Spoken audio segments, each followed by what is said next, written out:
Welcome back, ladies and gentlemen. Now we're going to follow up a part of the session taking place in Johannesburg of the in South Africa of the G20, where Prime Minister Mustafa Madbouly is attending with an Egyptian delegation on the behalf of President Abdel Fattah al-Sisi.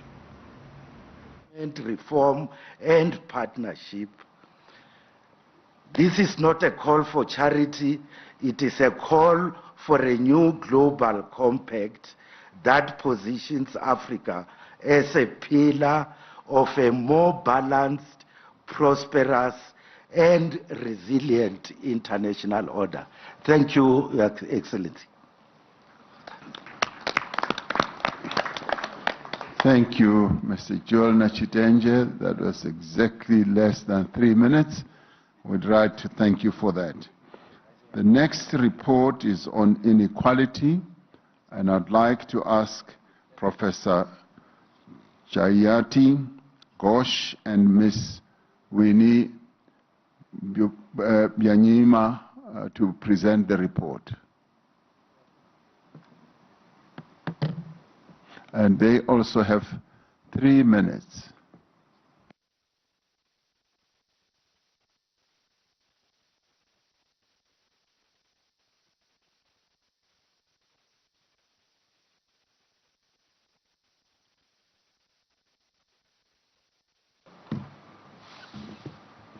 Thank you very much, President Ramaphosa, also for the honor of presenting at all to the G20 meeting.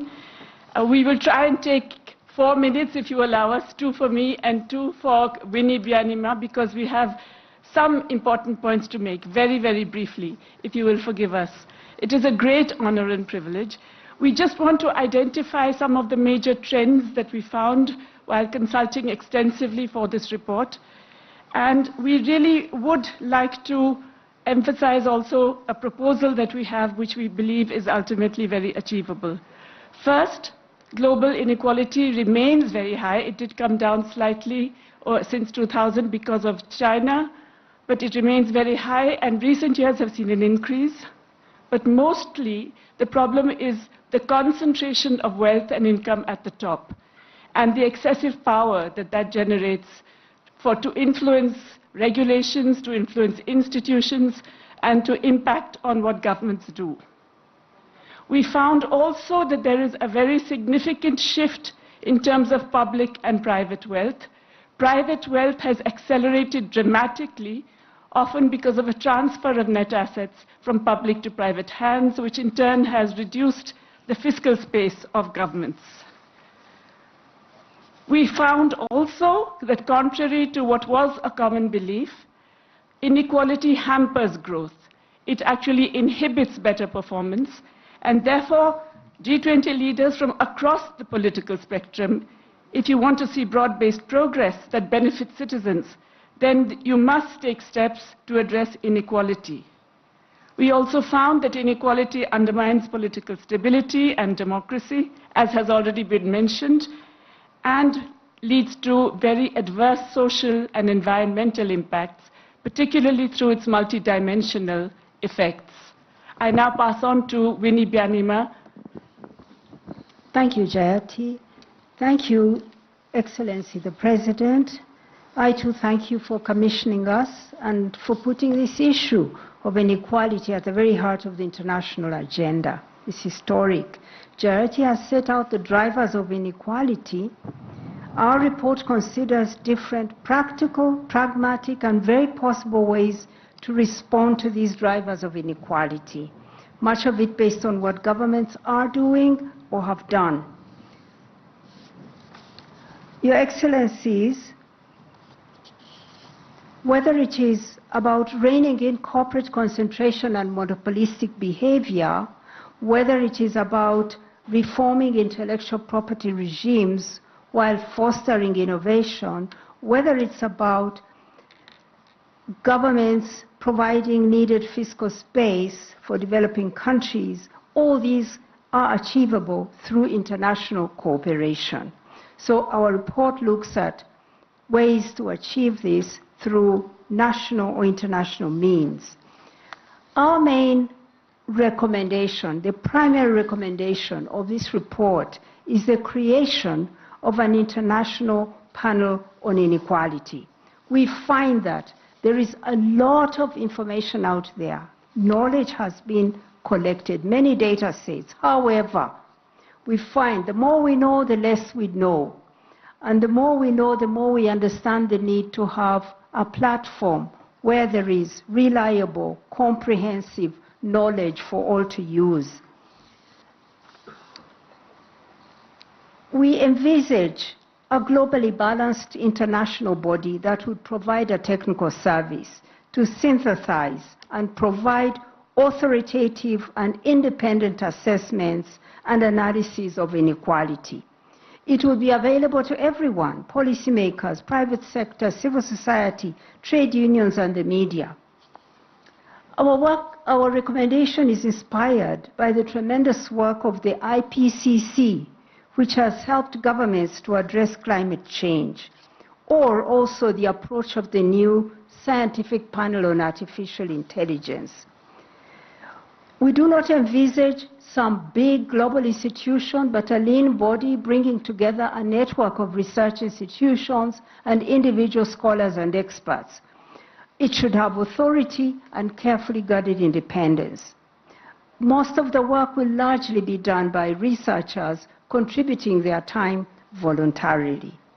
So far, we see that 700 economists and other experts across 70 countries, including Nobel laureates, have asked you, Your Excellencies, to support this initiative and have offered to contribute to its work.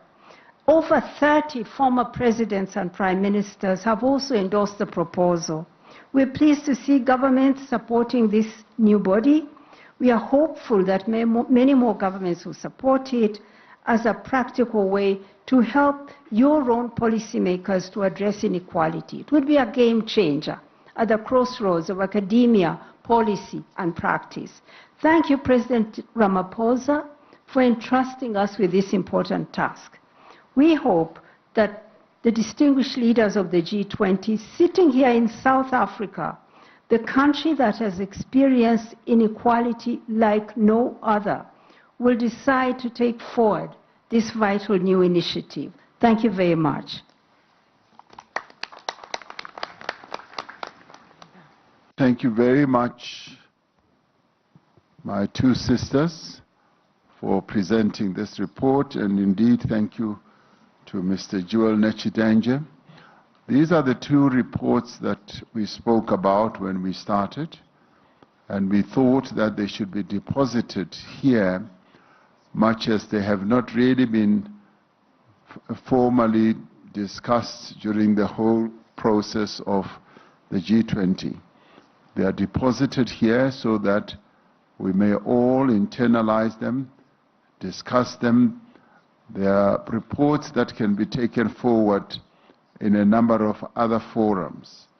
And we hope that, having been introduced here, the G20, we will be able to interface with them in our various other organizations and as governments and organizations, and see the best way of taking them forward. I do know, for instance, the suggestion has been made that the African Union, for instance, should take forward these reports, and I'm sure other organizations will do so as well. So thank you very much. These reports are important, and we thank you for presenting them. Your Excellencies, ladies and gentlemen, I now take you to the second session, A Resilient World, the G20's Contribution, Disaster Risk Reduction, Climate Change, Just Energy Transitions, and Food Systems. I will now allow inputs or interventions, and we had hoped that those who wish to make interventions on this topic should be able to do so, and those who feel that they would like to make interventions in the third session can forego whatever intervention they wish to make. I do have a list.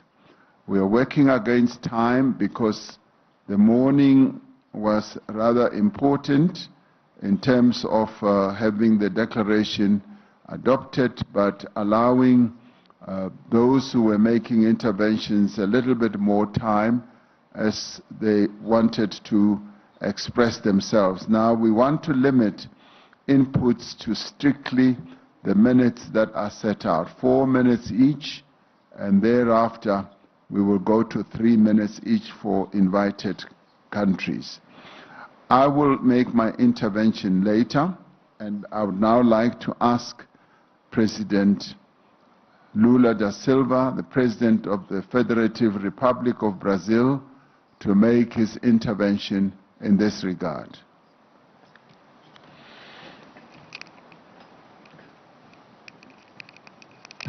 Eu quero, mais uma vez, reiterar meus cumprimentos ao presidente Ramaphosa, cumprimentar a presidenta da Namíbia, a senhora Netumbo, e também cumprimentar o Antônio Guterres, secretário-geral das Nações Unidas, por meio de quem eu cumprimento todas as entidades internacionais aqui presentes. Esta oportuna sessão ocorre no mesmo tempo em que estamos por 2 palavras para concluirmos as negociações da COP30 no Brasil. No ano em que o planeta ultrapassou pela primeira vez, e talvez de forma permanente, o limite de 1,5 graus acima dos níveis pré-industriais, a comunidade internacional tinha diante de si uma escolha: continuar ou desistir. Optamos pela primeira alternativa. Na COP da verdade, a ciência prevaleceu. O multilateralismo venceu. Reafirmamos nosso compromisso com o Acordo de Paris. Saímos de Belém com um quadro renovado de contribuições nacionalmente determinadas. Mobilizamos a sociedade civil, a academia, o setor privado, os povos indígenas e os movimentos sociais, para fazer da COP30 a COP com a 2ª maior participação da história. Entramos agora numa nova etapa que exigirá esforço simultâneo em 2 frentes. Acelerar as ações do enfrentamento da mudança do clima e nos preparar para uma nova realidade climática. O G20 cumpre papel central em ambas. O grupo responde por 77% das emissões globais. É do G20 que um novo modelo de economia deve emergir. O grupo é um ator-chave na elaboração de um mapa do caminho para afastar o mundo dos combustíveis fósseis. A COP30 mostrou que o mundo precisa enfrentar esse debate. A semente dessa proposta foi plantada e irá frutificar, mais cedo ou mais tarde. A mudança do clima não é uma simples questão de política ambiental. É, sobretudo, um desafio de planejamento econômico. As prioridades estão invertidas. É inconcebível que não sejamos capazes de mobilizar US$ 1,3 trilhão em financiamento climático, enquanto o dobro desse montante é consumido por despesas militares. Fortalecer a capacidade de prevenção e resposta a desastres é uma questão de vida ou morte. Sistemas de alerta precoce não bastam. O sistema vai colocar à prova nossas pontes, rodovias, edifícios e linha de transmissão. Vai exigir forma mais eficiente de gerir a água, cultivar alimentos e produzir energia. Vai obrigar milhares de pessoas e de negócios a buscarem áreas mais seguras para viver e empreender. Os princípios voluntários para investir em redução de risco e de desastres, aprovados sob a liderança sul-africana do G20, enfatizam a necessidade de financiamento de longo prazo. Construir resiliência não é gasto, é investimento. Para cada dólar investido em adaptação, ganha-se 4 dólares em prejuízos evitados e outros benefícios sociais e econômicos.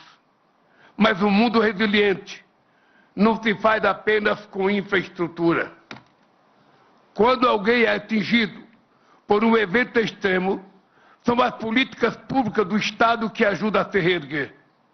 Contudo, cerca da metade da população mundial não conta com proteção social. Quase 700 milhões de pessoas ainda sofrem com a fome. Vai contra nosso sentido mais elementar de justiça permitir que as maiores vítimas da crise climática sejam aquelas que menos contribuíram para causá-la. O Brasil lançou na COP30 a Declaração de Belém sobre fome, pobreza e ação climática, centrada nas pessoas. Nela, reforçamos 3 compromissos: fortalecer a proteção social, apoiar pequenos produtores e garantir alternativas de vida sustentáveis para comunidades que vivem nas florestas. O G20 pode proteger cadeias alimentares por meio de medidas como compras públicas e seguros rurais. Também pode remunerar quem preserva as florestas por meio do Fundo Florestas Tropicais para Sempre, lançado na COP30. Só haverá transição justa se o G20 liderar o caminho. Como nos ensinou Nelson Mandela, tudo parece impossível até que seja feito. A hora de fazer é agora. Muito obrigado.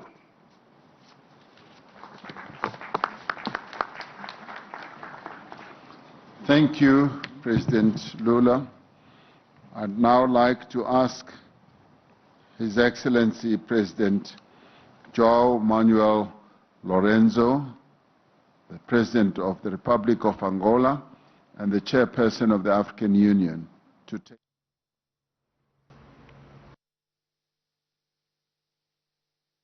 other technologies, for wind, for geothermal, for hydropower, for new low-emission fuels, and of course for the investments in grids, storage, and other infrastructure that tie the energy system together. So this can be the growth story of the 21st century.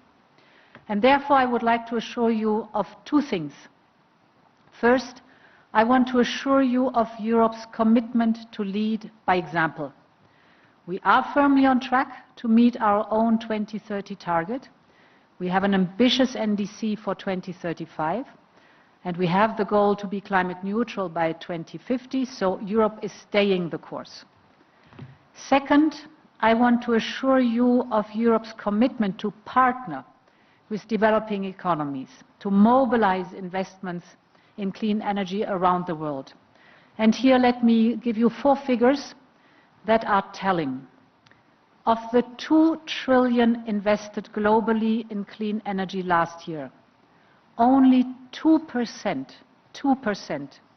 was in Africa, while Africa has 600 million people who have no access to electricity, and it is the continent with 60% of the world's best solar potential. So this cannot be.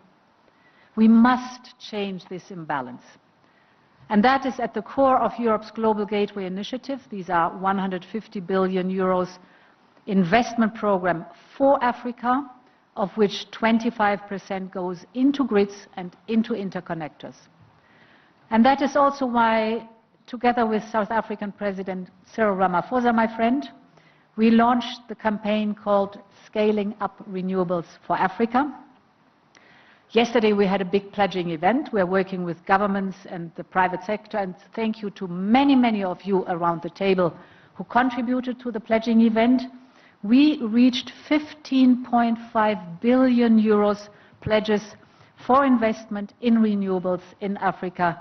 A big success, and many thanks again for that. Thank you. Thank you for passing on that message, Ursula. I now would like to call upon His Excellency President Emmanuel Macron, the President of the French Republic. So it's only me, Mr. President. I'm the finance minister. I'm going to give the introduction in the name of President Macron, who just is at a meeting now. Thank you. Je remercie l'Afrique du Sud d'avoir mis à l'agenda la question de la résilience de ce monde que nous avons en commun. Nous avons ce matin parlé de nos économies, mais nous ne devons pas oublier nos biens communs. Les défis et les dangers qui menacent notre planète ne peuvent être traités que collectivement, ensemble. Les effets du changement climatique, la dégradation de l'environnement, les pollutions, la perte de biodiversité, la multiplication des catastrophes climatiques et l'impact de ces facteurs sur les systèmes alimentaires sont interconnectés avec des conséquences claires sur nos économies et nos sociétés quand le développement et la croissance sont des facteurs de paix. Nous avons tous à perdre à choisir l'affrontement ou le repli sur soi plutôt que la coopération. Refuser de s'attaquer au changement climatique, de bâtir un monde capable de résister aux catastrophes naturelles, de travailler à des systèmes alimentaires performants ou de coopérer en matière de santé, c'est nous fragiliser collectivement. Je me félicite donc